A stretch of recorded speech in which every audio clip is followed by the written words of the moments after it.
L'Europe ne reçoit qu'une très petite partie des populations de culture musulmane et certaines régions où se pratique l'islam ne sont pas du tout présentes en Europe. Donc en fait, par exemple l'Indonésie, on en a peu, ou un peu aux Pays-Bas, on a beaucoup de pays d'Asie qui ne viennent pas jusqu'en Europe.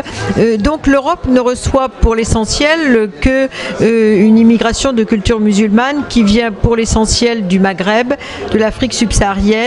du Pakistan, un peu d'Inde,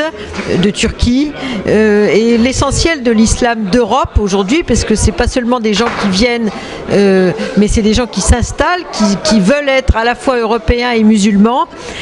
qui en fait ont effectivement transformé certains aspects de la vie en Europe. D'une part, l'islam a obligé l'Europe à repenser son identité dans le sens du dialogue des cultures, du multiculturalisme, et ça c'est un élément très important parce que l'Europe avait tendance à se définir comme une identité européenne monolithique par rapport à la tradition chrétienne de la plupart des pays européens et judéo-chrétienne. Donc l'islam a apporté quelque chose de nouveau et ça c'est quelque chose qui s'est posé depuis 20 ans. Par ailleurs, le multiculturalisme, outre l'aspect religieux, le multiculturalisme est devenu une nécessité pour les pays européens qui se pensaient comme des pays avec une certaine autochtonie et aujourd'hui ils sont obligés de se penser comme multiculturels. Le troisième élément que j'aurais tendance à dire, c'est que l'islam oblige les Européens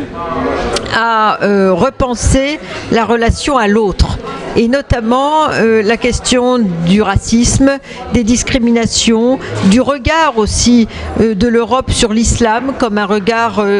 colonial, un regard qui est marqué par toute l'histoire conflictuelle de l'Europe avec l'islam, des chrétiens avec l'islam, et ça oblige l'Europe, les Européens, à aller au-delà de tout ce contentieux à la fois colonial, historique, les croisades, etc., de la relation avec l'islam. Donc en gros, l'islam a apporté à la fois la nécessité pour l'Europe de se penser comme multiculturelle et également la nécessité pour l'Europe d'inscrire parmi ses priorités la question de la relation à l'autre et de la lutte contre les discriminations.